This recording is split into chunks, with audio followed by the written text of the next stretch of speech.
Stuart, you were recently asked or just returned from speaking at a public campaign meeting at the House of Commons from the White Flowers campaign. Can you tell us about this? What was this meeting for? What was it about?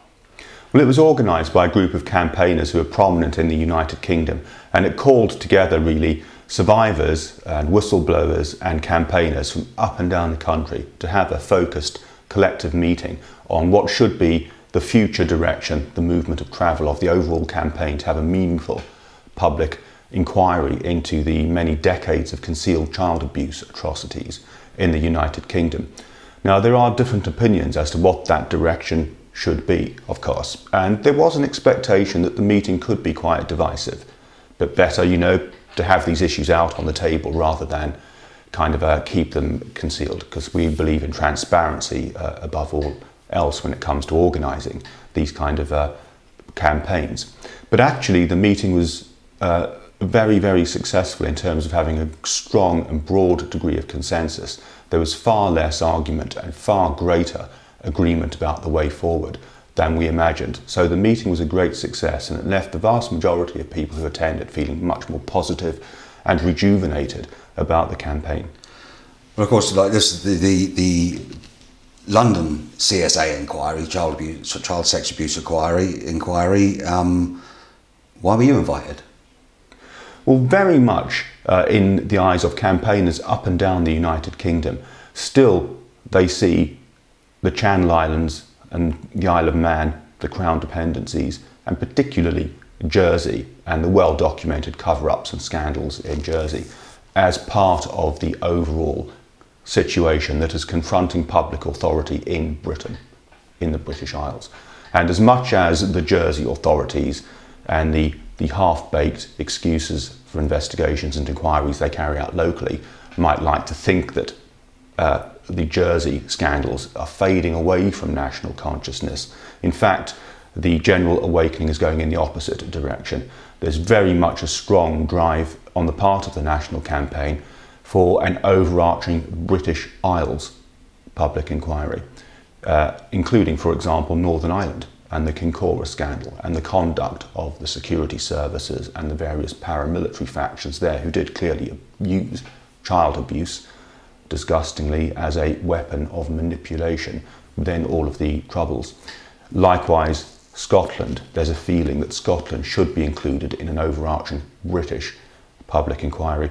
And I very much agree with that, because it's absolutely clear, as I said at the meeting, that in fact what we are dealing with here, when we look at the sheer gravity of the failings of public authorities in Britain, what we're really investigating is the corruption of power, the abuse and the corruption of power in Britain. And ultimately that's got to focus on Whitehall, on Westminster, and the various outreach power structures that work to Westminster. But Theresa May has already said that of course we've got their own child abuse inquiry going on at the minute. Theresa May has said that it's independent of the CSA inquiry in London, and any information will be fed into the London CSA inquiry. So it doesn't look like Jersey is going to be included in the CSA inquiry, or any of the other Crown dependencies, including St Helena for that fact. Well, St Helena is a British overseas territory, not a Crown dependency, but nevertheless the broad principle is the same. In fact, the UK authorities have decided they need to investigate what went on in the British overseas territories, and in particular they have to investigate the fact that it looks as though the Foreign and Commonwealth Office corruptly colluded with authority in St Helena to conceal child abuse. Now, if in principle the Foreign and Commonwealth Office can take that step and investigate the British overseas territories, there isn't actually any reason why the Justice Department and the Home Office couldn't take a similar step and decide that they need to investigate the Crown dependencies, and in particular the interrelationship that Whitehall Authority has had with the Crown dependencies, because it's pretty clear, isn't it, that the powers that be in Whitehall, the friends at court at Whitehall, as the Jersey establishment call their protectors in London, clearly colluded with Jersey's establishment in sabotaging the 2008 child abuse investigation. Let's face it, no matter how stupid our local oligarchs are in Jersey, even they wouldn't have done something as dramatic and as extreme and as crazy as illegally suspending the police chief unless they had been given the okay to do that by the authorities in London first. So in many respects, the authorities in London need investigating themselves in respect of their conduct towards the Crown dependencies, Jersey and Jersey victims in particular. But you mentioned Theresa May have said this and said that. Well, she's said a lot of things, hasn't she? She said that Elizabeth Butler-Schloss was going to be the chair of the UK inquiry. That got completely shot down in flames and she had to change her mind. Then she said Fiona Woolf would be the chair. Likewise, rightly, that appointment too was shot down in flames, so she's had to change her mind. The Home Secretary established this informal panel.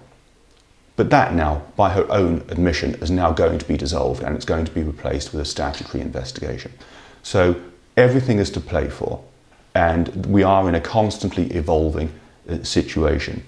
And there's no doubting the fact that such are the nature of the scandals in Jersey and the very contemporaneous nature of the cover-ups in Jersey, including such staggeringly corrupt things as the illegal suspension of the police chief, that ultimately there's going to be no hiding place for the authorities in Whitehall from that.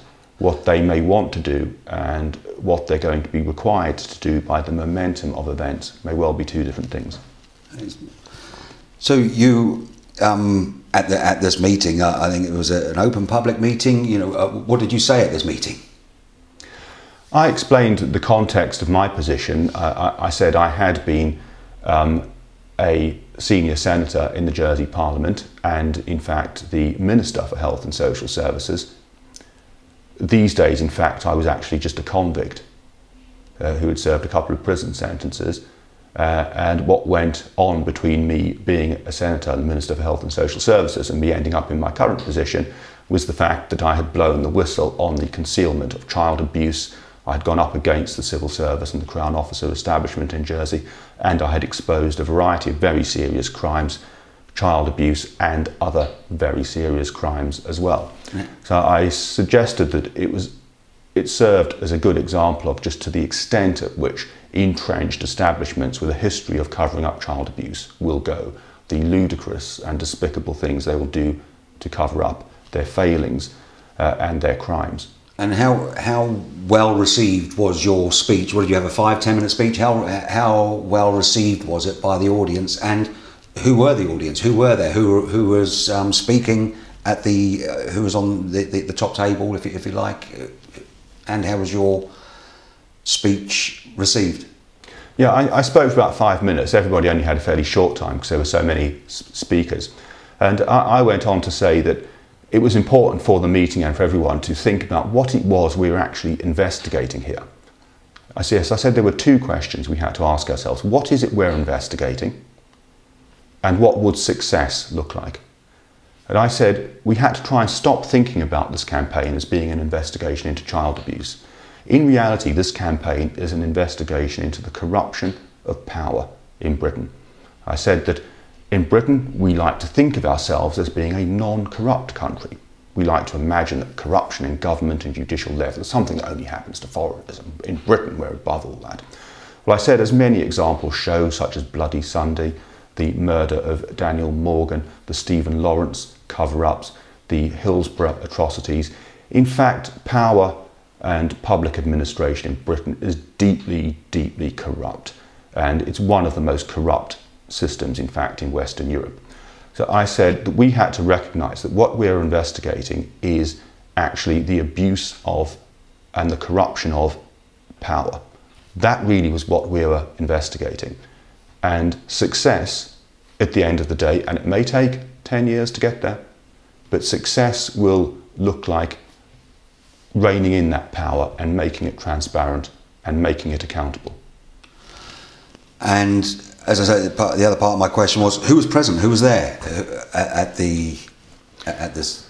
The audience, the people who turned up to participate were, in the main, very much abuse survivors from up and down the country, a number of whistleblowers, a lot of campaigners, and some politicians. There was Simon Danczuk, there was John Mann, other politicians were involved, people like myself. There were some journalists in the audience as well. So it was a very broad gathering. I think the great majority of people there, I think, were survivors, and I met and spoke with many of them before and after the event. And you know, one couldn't help but be impressed by the courage of the survivors and the kind of buoyed feeling after the meeting, the fact that virtually everybody felt very encouraged and boosted by what we had succeeded in doing. That is encouraging. I suppose the question comes to mind now is, how is this going to help the victims of the Jersey child abuse and indeed possible future victims of Jersey child abuse? How do the two relate? Well, it's interesting that, as I said, the campaigners in the United Kingdom are very, very much aware of the Jersey situation and, frankly, have a better instinctive grasp of the true nature of power in Jersey being just a corrupt feudal oligarchy than you would find actually amongst the average member of the population in Jersey. There's a kind of an indoctrination, as it were, amongst the Jersey population, whereas outsiders see this place really for what it is, a corrupt feudal oligarchy. And I think what local survivors in Jersey can be confident of from this process is that whilst the current Jersey investigation, the so-called public inquiry, is doing some good things, it's giving some survivors an opportunity to explain what happened to them and to let their voice be heard at last, and it's collating a certain amount of evidence and publishing that evidence. Nevertheless, for all kinds of complex reasons, and this is another whole interview, the current Jersey investigation is profoundly defective, and it's never going to do what we want it to do. Not least because it's focusing very much on individual cases of abuse rather than actually being an inquiry into what really went wrong here, which is the corruption of public authority in Jersey.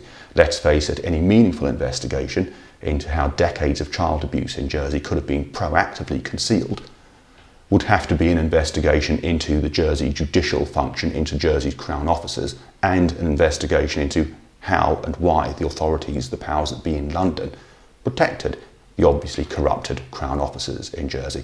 So that's the meaningful investigation we have got to work towards. And only when we sort out that dysfunction of power in Jersey can we be confident, could we then be confident, that the same kind of cover-ups and the same kind of abuse of vulnerable children systemically by the public authorities wouldn't happen again in the future.